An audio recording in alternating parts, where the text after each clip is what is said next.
আসসালামু আলাইকুম রহমতুল্লাহি ওয়া বারাকাতুহু আলহামদুলিল্লাহি কাফা ওয়াসসালাতু ওয়াসসালামু আলা মান লা নাবিয়্যা বা'দা। সুপ্রিয় দিনী ভাই বোনেরা, ফরায়েদুল ওযু, ওযুর ফরজসমূহ কয়টি ও কি কি? ফরায়েদুল ওযু, আরকানুল ওযু এটা একই বিষয়, সমার্থবোধক শব্দ। অর্থাৎ ওযুর কিছু পয়েন্ট আছে ফরজ, আবশ্যক, কিছু আছে ওয়াজিব যেটা ফরজের থেকে একটু কম,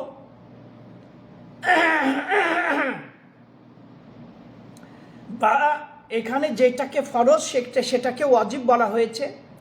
কিছু আছে সুন্নাত বা মুস্তাহাব। তাহলে ওযুর কিছু শর্তাবলী রয়েছে যেটা আমরা আলোচনা করেছি, 8টি শর্ত। এই পর্বে আমরা ওযুর ফরজ বা এই ওযুর রকন, এরপরে ওযুর কিছু সুন্নাত রয়েছে। আরকানুল ওযু বা ফরায়েদুল ওযু, ওযুর ফরজ যে কয়টি পয়েন্ট রয়েছে সেইগুলো যদি ওযু করার ক্ষেত্রে পরিপূর্ণভাবে রক্ষা করা না হয় তাহলে আপনার ওযু হলো না, পুনরায় আপনাকে ওযু করতে হবে। আর ওযু শুদ্ধ না হলে পরবর্তীতে আপনার গুরুত্বপূর্ণ ইবাদত সালাতও এই ওযু দিয়ে পড়লে আপনি সালাতও শুদ্ধ হবে না। সুতরাং ওযুর গুরুত্ব অপরিসীম। সাধারণত আমরা জানি ওযুর ফরজ 4টি। আল্লাহ সুবহানাহু ওয়া তাআলা সূরা মাইদার 6 নম্বর আয়াতে এই 4টির কথা উল্লেখ করেছে। আমরা 4টি জানি এবং অনেক বই পুস্তকে 4টি উল্লেখ করা হয়, কিন্তু আসলে ওযুর ফরজ হচ্ছে 6টি। আচ্ছা, আল্লাহ সুবহানাহু ওয়া তাআলা কুরআনুল কারীমে বলছেন, ওয়া ইযা কুমতুম ইলাস সালাহ ফাগসিলু উজুহাকুম ওয়া আইদিয়াকুম ইলাল মারাফিক ওয়ামসাহু বিরুউসিকুম ওয়া আরজুলাকুম ইলাল কাবাইন। যখন তোমরা নামাজ পড়ার ইচ্ছা পোষণ করবা, ফাগসিলু উজুহাকুম, তোমাদের মুখমণ্ডলগুলো, সমস্ত মুখমণ্ডলগুলো উত্তম রূপে ধৌত করো। এরপর এই মুখমণ্ডলের মধ্যে নাক, কুলি করা সব এর মধ্যে শামিল।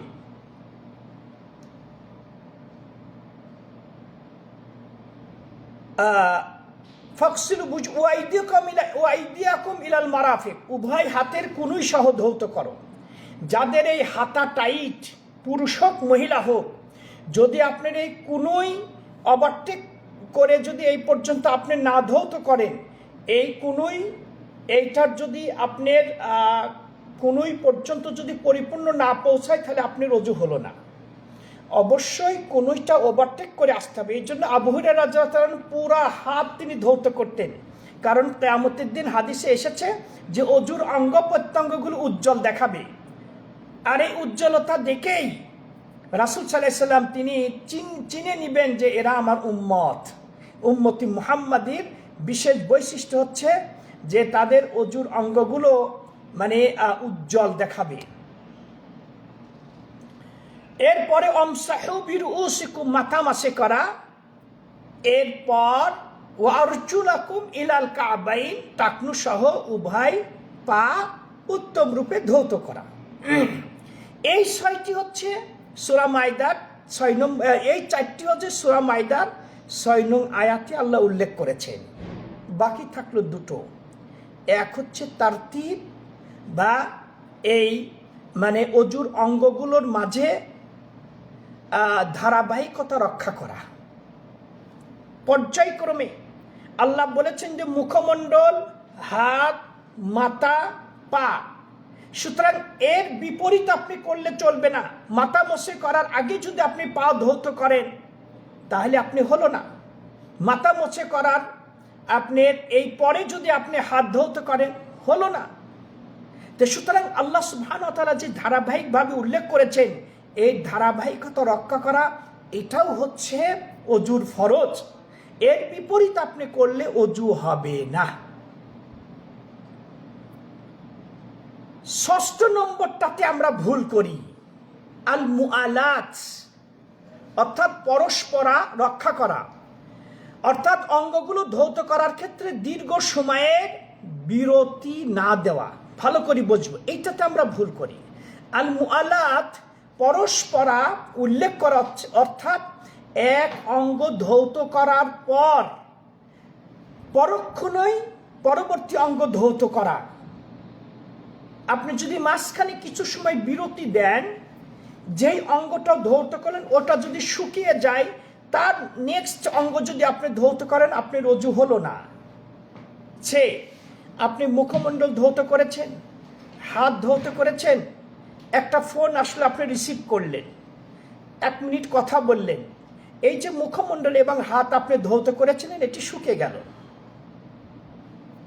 এখন আপনি কি এই পরবর্তী অঙ্গ ধৌত করবেন? এখন আবার আপনাকে প্রথম থেকে অজু করতে হবে, আপনাকে প্রথম থেকে অজু করতে হবে, আপনাকে প্রথম থেকে অজু করতে হবে, তাছাড়া আপনার অজু হবে না। আর অজু না হলে আপনার নামাজও হচ্ছে না। তো সুতরাং এই মুআলাত পরস্পরা রক্ষা করা, অঙ্গগুলো ধৌত করার মাঝে বিরতি না দেওয়া, এক অঙ্গ ধৌত করার পরক্ষণেই অপর অঙ্গ শুকার পূর্বেই পরবর্তী অঙ্গ ধৌত করা, এই 6টি হচ্ছে ভাইরা আমার অজুর ফরজ। সুতরাং আমরা অবশ্যই এটি লক্ষ্য রাখবো। বাকি থাকলো বিসমিল্লাহ বলা। এই বিসমিল্লাহ বলা ইমাম আহমদ বিন হাম্বল রাহিমাহুল্লাহ তিনি বলেছেন যে অজুতে বিসমিল্লাহ বলাটাও হচ্ছে ওয়াজিব, কিন্তু জমহুর উলামায়ে কেরাম বলেছেন যে এটা ওয়াজিব না। কারণ যেটা রাসূল বলেছেন যে বিসমিল্লাহ ছাড়া যদি কে লা উযুআ লিমান লাম ইয়াযকুর ইসমাল্লাহ আলাইহি, বা যেটা হচ্ছে মানে বিসমিল্লাহ যদি না বলে তাহলে তার অজু হলে না মর্মে যে হাদিস এসেছে, এই হাদিস সহিহ ব্যাপারে আলেমদের মধ্যে মতবিরোধ রয়েছে। তো সুতরাং এই বিসমিল্লাহ বলা এইটা কেউ বলছে ওয়াজিব, কিন্তু পারন্তপক্ষে আমরা যখন অজু করব তখন বিসমিল্লাহ বলতে ভুলবো না। আপনি যদি বাথরুমে অজু করেন তবু আপনি মনে মনে বিসমিল্লাহ বলবেন, কিন্তু এই ক্ষেত্রে সুন্দর সিস্টেম যেটা আমি ব্যক্তিগতভাবে মানে এইটা অনুসরণ করে থাকি ম্যাক্সিমাম সময়, যে বাথরুমে যখন আমি সেইখানে মানে বেসিংয়ের ব্যবস্থা থাকে অজু করার, তখন আমি হয়তো পেশাব পায়খানা সেরে বাথরুম থেকে বের হয়ে বিসমিল্লাহ বলে এরপরে আমি যাই সাথে সাথে অজু করতে শুরু করি। আবার কে বলছে আপনি যখন বাথরুমে ঢোকেন তখনও তো আপনি বিসমিল্লাহ আল্লাহুম্মা আউযু বিকা মিনাল খুবুসি ওয়াল খাবায়েস যে বলেন এটি হচ্ছে যথেষ্ট হয়ে যাবে। কেউ বলছে যে অন্তরে হলেও আপনাকে বিসমিল্লাহ চুপে চুপে বলতে হবে। আল্লাহ রাব্বুল আলামিন আমাদের সকলকে প্রতিটি ক্ষেত্রে কোরআন সুন্নাহ থেকে সমাধান জেনে সেই অনুপাতে আমল করার তৌফিক দান করুন।